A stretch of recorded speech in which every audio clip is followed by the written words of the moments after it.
พลังจันโทพลังสุริโย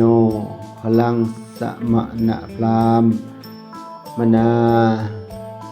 พลังเวลาสมุทัสสะพลาติพละมิธิโยพระจันทร์พระอาทิตย์สมณพราหมณ์และพังทะเลต่างก็มีกำลังแต่สตรีมีกำลังยิ่งกว่ากำลังเหล่านั้นพระจันทร์มีกำลังในการส่องแสงสว่างในเวลากลางคืนทำให้พื้นที่ที่แสงจันทร์ส่องไปถึงมีความสว่างทำให้สรรพสัตว์แนมเห็นในเวลากลางคืนได้แสงสว่างจากธรรมชาติที่ส่องสว่างในเวลากลางคืนได้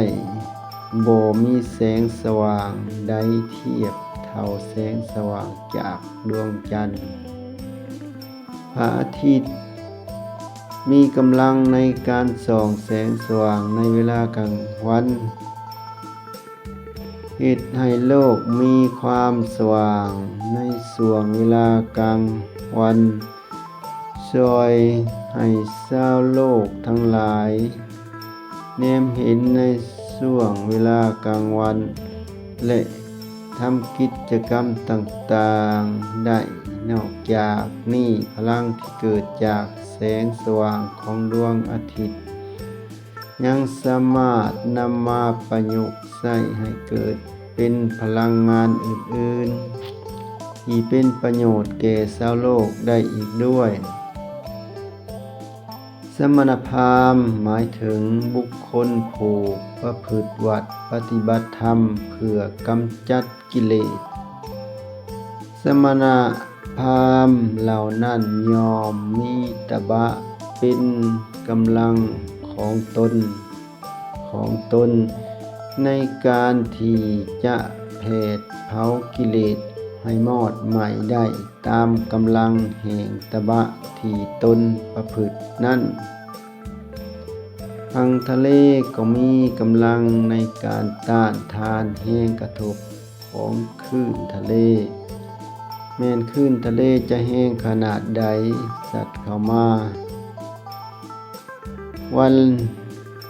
ละเท่าใดก็เท่าใดครั้งแต่พังทะเลก็บ่เคยพังทลายสติทานกล่าวว่ามี